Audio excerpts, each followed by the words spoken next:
你是否设想过你的一生？努力上大学，认真的加班工作，为了攒钱，你不断的延时满足，放弃了许多你喜欢的活动。终于，你熬到了60多岁，准备退休了，感觉幸福的晚年就在眼前。但是，现实会是这样吗？到了60多岁，你确定你还足够健康，足够有精力来享受吗？如果花了大把的时间去赚钱，却来不及在死前享受这些钱，那你人生宝贵的时间岂不是都浪费了？对冲基金管理人 Bill Perkins 挑战了传统的储蓄观。他说，如果一个人一辈子只忙着存钱，却没有机会把钱换成喜欢的体验，那等于白活了。赚钱的目的是让你享受生命，趁着身体还健康，最大化美好的人生体验。怎么做到这一点呢？最好的办法是在死前将财产归零。这一次我们来说一说《Die with Zero》这本书，它一度冲上了亚马逊、华尔街日报的畅销书榜单。它不仅在西方中年人中引起了共鸣啊，也为我们这些勤劳又焦虑的东亚人提供了全新的金钱视角，让我们重新看待金钱和人生之间的关系。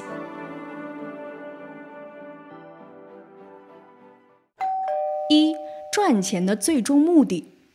首先，咱们要想明白一个问题，咱们赚钱的最终目的是什么呢？攒点钱是有必要的，但是为了攒钱不断的延时满足是没有必要的，因为有些事儿就只能在特定的阶段享受。想象一下，你小时候买不起的玩具，到了中年你终于有钱买了，可是你的童心已经不在了。假设青年的你很喜欢徒步，但是工作太忙没时间啊，70、80岁终于有时间了，可是你的身体机能却跟不上了。因此啊，等你老了，你有再多的钱，你也错过了黄金时间段，你也没法享受了。Perkins 认为，过度延时满足是一种无知，因为你活着的时间是有限的。Too many people delay gratification for too long or indefinitely. They put off what they want to do until it's too late, saving money for experiences they will never enjoy.Living as if your life were infinite is the opposite of taking the long view. It's terribly short-sighted. 咱们可以观察一下身边的一些老人啊，他们一辈子不停地存钱，但也从来不花钱，从来不休息。为什么呢？我们村就有一个老大爷，从来不舍得买肉买鱼，几乎没花过钱。邻居呢都很同情他。有一天啊，他突然去世了。他的后代发现他的银行账户里居然有50万，这个账户啊只进不出。咱们当中有许多人就像这位大爷，只是一味的存钱，却没有想过咱们赚钱的真正目的是什么。可能你会说，那还不是因为穷吗？富豪会这样吗？你还真别说，很多大富翁也这样。这个作者呢是做对冲基金的，他身边有很多金融高净值人士。别看他们贼有钱，但是他们也和普通人一样，变成了赚钱的机器。他的一位朋友呢，也是一位对冲基金管理员，很讨厌这份工作，但是为了以后能享受生活啊，他努力的赚钱。他说，我赚了1500万美金就够了。但是当他达到了这个目标，他还在拼命加班，又说，我赚到2500万美金就够了。你猜他停下来了吗？并没有。他终于赚了2亿美金，可是他还要加班，直到他挣了4亿美金。回头一看，哎呀，已是晚年了，终于意识到该停下来了。他准备回家陪孩子，发现孩子都中年了。钱永远是赚不完的，人的欲望也是无限的。Perkins 建议大家用机会成本的方式来看待钱。一个人死后留下多少钱，就等于他错过了价值多少的体验。假设一个人现在的年薪是10万元，那么赚10万元就等于消耗了1年的生命能量。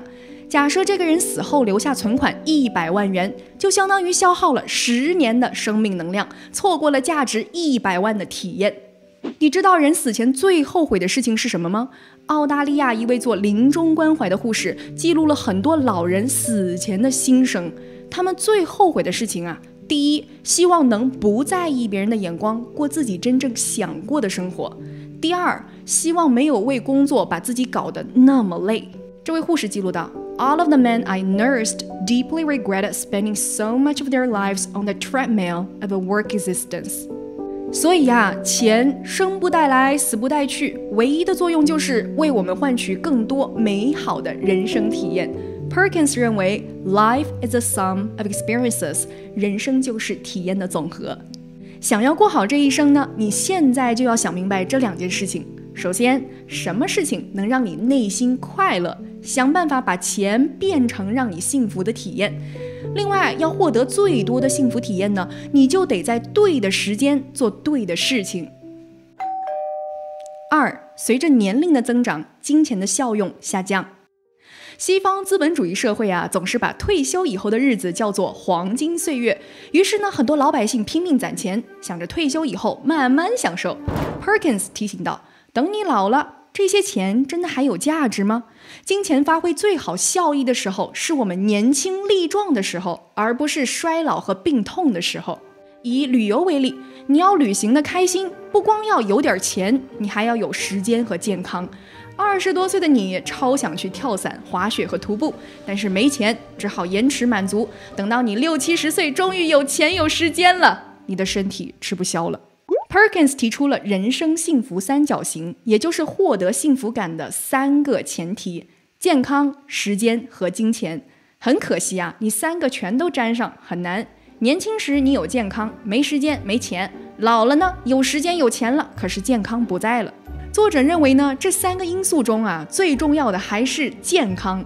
30岁以后，人的健康就走下坡路了，财富会增长，但是身体不好会阻碍你享受财富。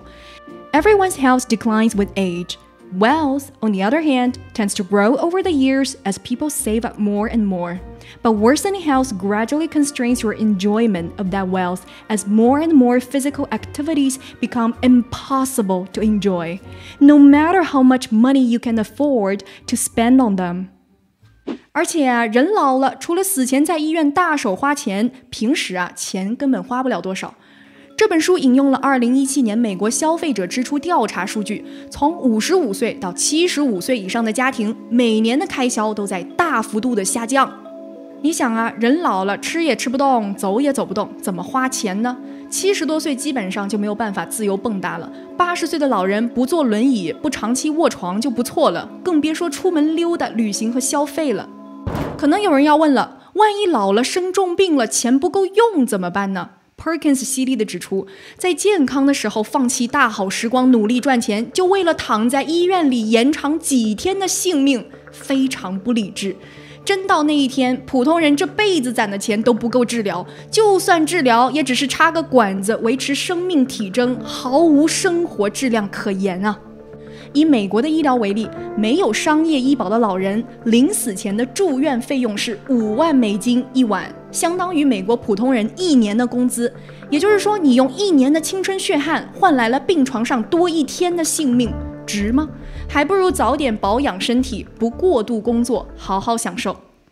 Perkins 认为，人生的黄金岁月不是退休之后，而是在中年时期，40到60岁之间，也就是你有点小钱，身体还不错的时候，可以停止增加你的财富了。他提出了一条公式：你的生存阈值等于0.7乘以1年的生存成本乘以剩余的寿命。达到这个数值，你就不要再继续攒钱了，争取在死前把存款花光。3. 提早把财产分配给孩子。有些美国人反驳 Perkins， 死前把存款清零，你也太自私了吧，你留什么给孩子呢？ Perkins 回应对方，你要是不自私，你就不会等死了才把钱给孩子。你有没有安排了信托基金呢？总共值多少呢？每年给孩子发多少钱呢？对方哑口无言。Perkins 批评道啊，死后才把钱留给孩子已经没有意义了，因为孩子也老了。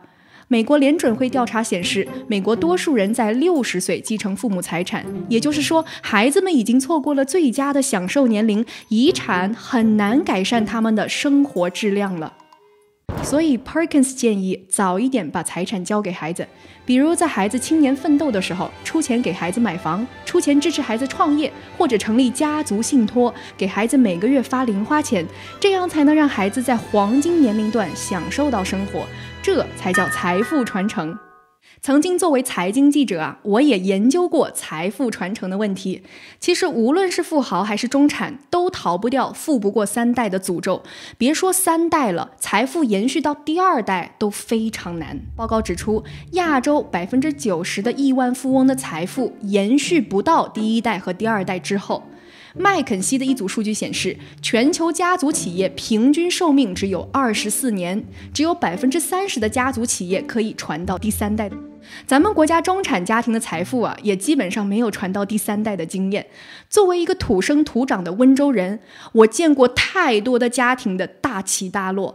70、80年代呢，一些老温州人每天工作16、17个小时，白天做老板，晚上睡地板，过年也不放假，想着钱嘛，越多越好。2010几年的时候，温州爆发了一场著名的信贷危机，高利贷庞氏骗局层出不穷，很多温州人把毕生的积蓄和财产，甚至撬杠杆把钱借出去，最后倾家荡产，有些严重到了结束自己的生命。我印象最深刻的是我小学期间的一个玩伴，家里条件非常好，做生意赚了很多钱，有10几套房产，小朋友们都羡慕他。但是后来他们家卷入了高利贷危机，欠了几个亿，什么都没有了。所以就像这本书所说的，人还是要早一点看开比较好。钱能在你和你的孩子的人生里发挥价值的时间是有限的。如果你有下一代，早点把财富传承给孩子；如果你没有下一代，想把钱捐掉，那么活着的时候就可以捐给有需要的人，这样你可以亲眼见证这笔钱改变他人的人生。我特别喜欢这本书末尾的一段话， Why wait until your health and life energy have begun to wane, rather than just focusing on saving up for a big pot full of money that you will most likely not be able to spend in your lifetime? Live your life to the fullest now. Chase memorable life experiences. Give money to your kids when they can best use it. Donate money to charity while you're still alive. That's the way to live life. Remember, in the end, the business of life is the acquisition of memories. So what are you waiting for? 我今年才29岁，但是我已经体验过了强烈的死亡焦虑。看着我们家的老人经历了最艰苦的年代，忙碌的一辈子，刚觉得幸福晚年要来了，重病来了，人生结束了，省吃俭用一辈子，最后钱全部送给了医院。所以去年年底，我忍不住读了这本书。我觉得年轻人很有必要读一读，早一点明白生命和金钱的意义。我们存在的意义不是为了成为金钱的奴隶，而是合理的利用金钱，最大化人生的积极体验和幸福感。趁着还有健康，还有精力，尽可能做自己热爱的事，不留遗憾。After all, we only live once. 好啦，今天的分享就到这里，我是夏冰雹，咱们下期再见，拜。